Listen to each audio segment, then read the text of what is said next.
After this massive victory that has been seen by the Labour Party, I'm also being joined right now by Keir. Keir is a former minister and he is also who has served as Member of Parliament. He is himself from the Labour Party. Thank you so much for joining us. And first of all, congratulations for the massive victory that the Labour Party has witnessed.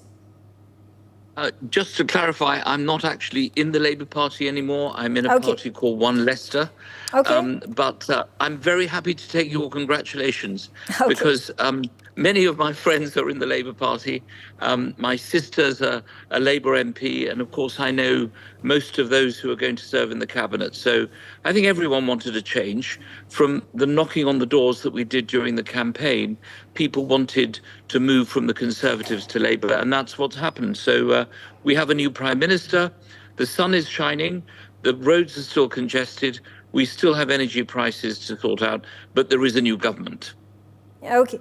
Amidst all the domestic issues that Rishi Sunak was trying hard to fight, the ball is in the court of Keir Starmer now. How do you think, according to your view, is going to be this daunting task completed by him? Well, the first thing is he wanted the job. This wasn't forced upon him. There wasn't an emergency situation. He's known for many years that he's going to have to contest this election.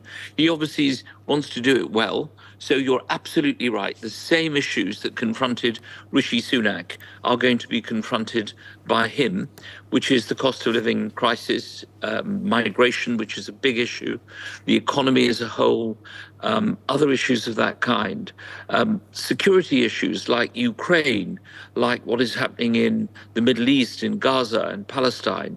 These are all exactly the same issues that Rishi Sunak had to deal with yesterday.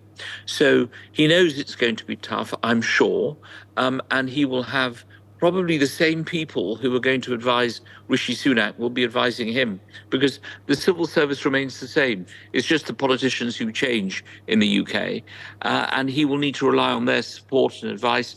He will have his own ideas, he will have a new cabinet, and that, of course, will help us try to work out what the situation is. But even though I'm in a different party, we wish the Labour Party and the Labour government well. Okay. All right. Also talking about the way things have panned out, why have the people of United Kingdom voted in favour of a Labour Party that they've been able to win by such a massive margin? Well, as you say, I first got elected in 1987, 38 years ago. And what I've seen is some real big benchmarks when parties change with a huge majority. The Thatcher landslide when I was elected in 87 was an example. Tony Blair coming in 1997, 10 years later, the end of the government of Labour in 2010. And now you have this big shift. Massive majority, as you say. What do you do with such a big majority? Because you're going to find members of parliament in your party who don't agree absolutely with what you're saying. He's going to have his former leader in there, Jeremy Corbyn. He's going to have a number of independents elected in places like Leicester and Blackburn and Birmingham, who are there specifically because of the situation in Gaza and Palestine. So there are going to be a lot of new members of parliament. I suppose the biggest beast in the jungle is going to be Nigel Farage, who is the leader of the new party Reform. And they've got a few members of parliament, and Farage is actually bigger than his party. So he's going to be wanting to try and make his views known. But if you look at the pictures of the House of Commons, it's going to be 463 on one side, or whatever the Labour vote is, 410 on one side. And on the other side, there's going to be 131 Conservatives, plus a few others, taking you up to 200 to get it up to 635. So it's going to be a bit of an imbalance. It's going to be easier to find a seat if you're in the opposition than if you're in the government. Okay. Again, there has been this campaign slogan that has been used by Keir Starmer that there is a need for change. People must vote for change. What is the change that can be expected in the immediate future? It's a good question, actually, because most people use that word. He hasn't patented it. The word change usually is used by opposition parties when the previous government's been in power for, say, 10 years. Let's have a change. Let's have a fresh approach. We don't actually know what that change is going to be until he spells out what he wants to do in the Queen's speech, which will be, in a King's speech, of course. We've got a king, not a queen anymore.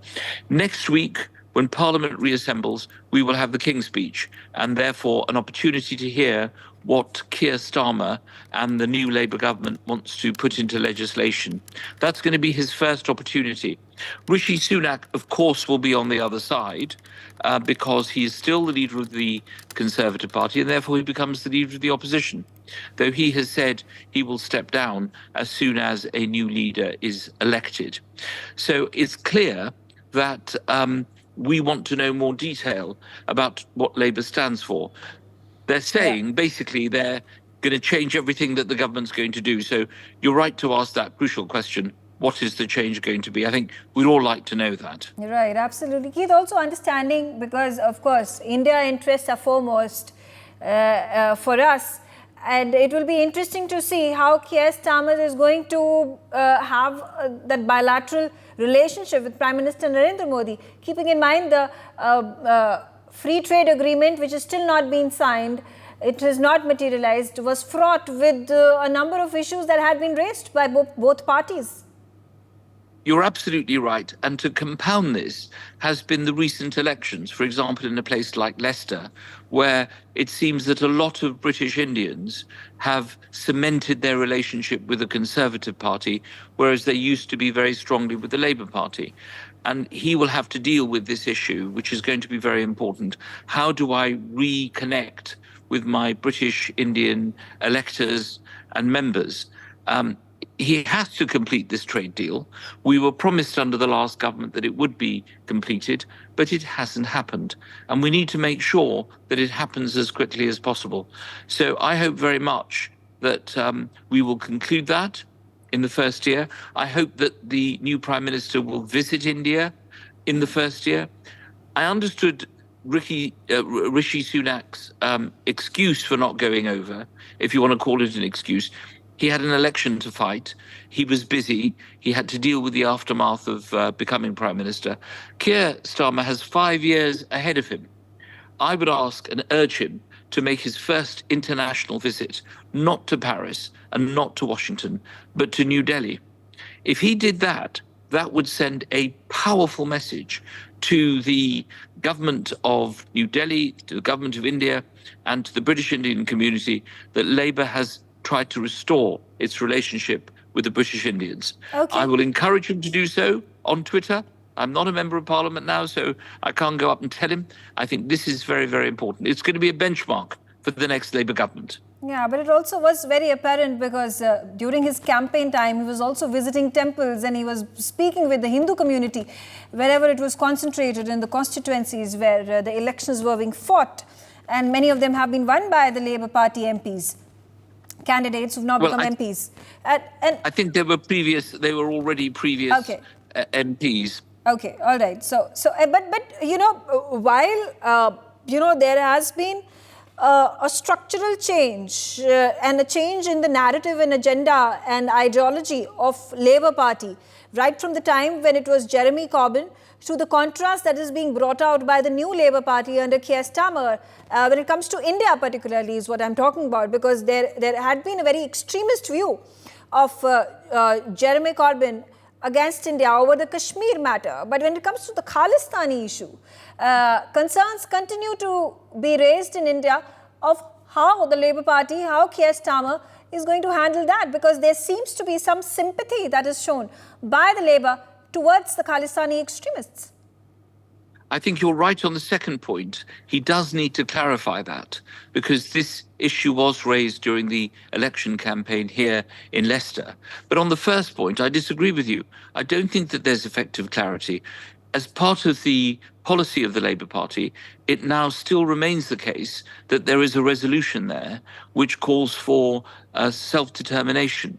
And I think it is important that he clarifies that. Maybe the opportunity to do that will be when he goes to New Delhi. I think he wants to do it. I think he's working towards it. He's distanced himself, of course, from the era of Jeremy Corbyn. So what the party needs to do is to change that policy at their party conference, which will take place in September this year. I think it's easily done. At this moment in time, it remains the policy of the Labour Party to intervene, to observe, to suggest investigations, etc.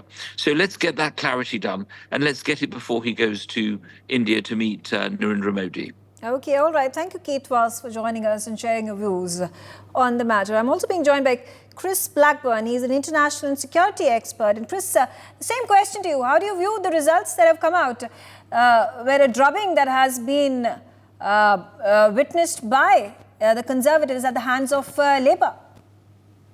Yeah, well, I think that it hasn't been quite a surprise at all. What we've seen since Keir Starmer took over from Labour is he wanted a professional, dynamic team. It's took him a while to build that up. And I think when we look back on the opinion polls, we basically knew the people of Britain wanted a change. And I think that's what we saw from the exit polls last night, which were completely correct. Like in contrast to how the exit polls were in India, that basically there was going to be a landslide and they've got it. And I think what Keir Starmer is saying is he wants to change what has been seen as ineptitude from the previous Conservative governments. We've had numerous prime ministers. We've had Boris Johnson. We had the Liz Truss who didn't provide any confidence. She almost tanked the economy in Britain. So I think it's been quite important to see how Keir Starmer says he wants to bring civility back to British politics, and he wants to be sort of a moderating figure in the UK. So I think it's quite an important time in British politics. But would it be right to blame Liz Truss, who was only for a very small period of time made the Prime Minister, and of course then Rishi Sunak took over, and it has been a tumultuous one entire year for him to be able to sort out the mess that was left behind for him to deal with the crisis, and of course this debacle that has been faced by Labour since then after the election results came out today. And also, but more importantly, what I'm interested right now in the entire world and the people of UK are waiting for Keir Starmer to pull out a miracle.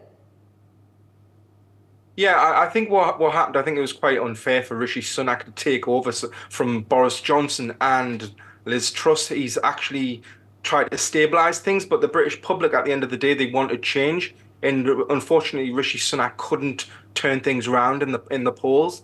I think, yes, the key issues in the UK at the minute is immigration. And I think that's why Reform Party has done so well. The National Health Service needs real reform, and I think the economy. How can Keir Starmer sort of revitalise and energise the British people again? I think everybody's quite optimistic at the minute, and I think the British government just needed a fresh face, and I think that's what Keir Starmer is providing. I think people are quite buoyant, and hopefully we will see some real sort of plans going forward when the King's speech happens, when they return to Parliament. Okay, talking about India and UK relationships, and there have been some tensions that have also been brewing, and I'm talking about the languishing free trade agreement. Do you think now the process is going to be hastened and the deal can finally be signed? When Keir Starmer, probably over the last sort of 2 years, he's made sure that India was going to become a priority. He's said that as a leader of the opposition. He's been at Raisina dialogues in India. David Lammy really wants to boost the strategic ties and partnerships with India. So I think the whole team behind Keir Starmer wants to get this FTA over the line as quickly as possible, and for us to build a really strong strategic relationship with India. So I think people do have concerns, and I also have concerns about whether it's things on Kashmir, Pakistan, or the Khalistan issue. Those issues are still outstanding, and I do think, looking at Sir Keir Starmer's record on anti-Semitism and the sort of the hatred towards Israel that was pervasive in India under Jeremy Corbyn, I think it will probably in really good hands, and I think India should be quite optimistic about what Sir Keir Starmer will actually do as Prime Minister. That's interesting because the Khalistani extremism, of which India is very vocal about. We've seen what has happened in Canada, and there has been very little cooperation that has been done by Prime Minister of Canada, Justin Trudeau. In fact, there has been a large outreach as well, and safe havens been given to these Khalistani extremists on Canadian territory. Can this be a strong condition for India to then go about signing the FTA? And could this hurt UK more than India? I think it would be probably wrong to put the Khalistani issue into the free trade agreement, because I think in the UK it is nowhere near as bad a problem as what it is in Canada. Canada is out of control. In the UK, under Rishi Sunak, he said, listen, we're going to put a lot of effort in to tackling pro-Khalistan extremism, and they call it the PKE. And I think when you know there's an acronym out there, you know that the government's serious. So hopefully Sir Keir Starmer's team and the guys in the civil service, as your former guest Keith Vaz was saying, the civil servants are now on board and wanting to tackle pro-Khalistan extremism. So hopefully the problems that we know are within Labour's backbenches. Like, we know there's certain MPs that do support the radical Sikh manifesto, which was written by Khalistanis. We know that Sir Keir Starmer is going to have to deal with these issues, but I think would be a little bit unfair to link it to the FTA. Okay, but then talking again about the Khalistani issue, and there was a report, and there was a recommendation. There was, in fact, an action that had been demanded by a Labour Party leader, talking about Margaret Thatcher's involvement and support that was given to Indira Gandhi, who was the former Prime Minister of the country, and who was assassinated by a pro-Khalistani assassinator over there. And the probe that the Labour leader has spoken about and said that an inquiry is going to be had and a commission is going to be formed is about Margaret Thatcher's involvement and support in the Operation Blue Star that was initiated, that was ordered by Indira Gandhi. So how do you view this sentiment that is quite prevalent within the Labour Party, within its MPs and within its leaders? How can Keir Starmer balance it all out? Yeah, I think you're right to point that out, because I actually tweeted on the subject. I think there's certain members of the Labour Party have rushed into this. They've looked at the issue of the 1984, and they haven't really looked at the nuances within it. Also, Sir Keir Starmer himself was once photographed in front of a martyrs wall for Khalistani terrorists and extremists. So him personally, he's got a history of sort of not understanding the subject. So I think going forward, I think the best thing to do is to have education on the subject. I think some of the MPs are deliberately allowing Khalistani elements to sort of try to emulate what's happening in Canada, and I think that's why we've got to be very careful. And I think we should stand up and point out these guys that are trying to do that. Also, let's also discuss this difficult subject of immigration. And there had been checks and balances that had been put in place, at least tried by Rishi Sunak when he was the Prime Minister. How does Keir Starmer deal with this? Because this directly impacts India. Yeah, exactly. I think the issue of immigration is a European-wide one. It's something that politicians over the years have talked about, but they've never really got to grips with. So in the United Kingdom, we have, obviously, we're an island, and we have the problem of the small boats, and we have problem of illegal immigration. I think Sir Keir Starmer, if you look at his record, when he's really put his mind to doing things on a sort of a national security front, which ultimately immigration can be that, especially illegal immigration, I think Sir Keir Starmer is actually I'm optimistic that he will do a good job. Okay, and finally, talking about the Ukraine-Russia war and how Europe and UK has time and again shown support to the NATO allies and to Ukraine as well in the war against Russia. Do you think there could be, by any chance, any sort of change in stance by the Labour Party, which is forming the government now? I think on Ukraine, no. I think there will be no change whatsoever. I think if anything, the only change will be this Labour government will try to be stable and not as chaotic as the last previous Conservative governments. I think he's basically said he hasn't got a real doctrine at the moment. He's just here to try to deliver things in a professional and conscientious manner, and to also reintroduce civility back into British politics. And whether or not he will accomplish that, we don't know. But I think on Ukraine, Russia, I don't think there'll be any major change in British foreign policy. Okay, all right.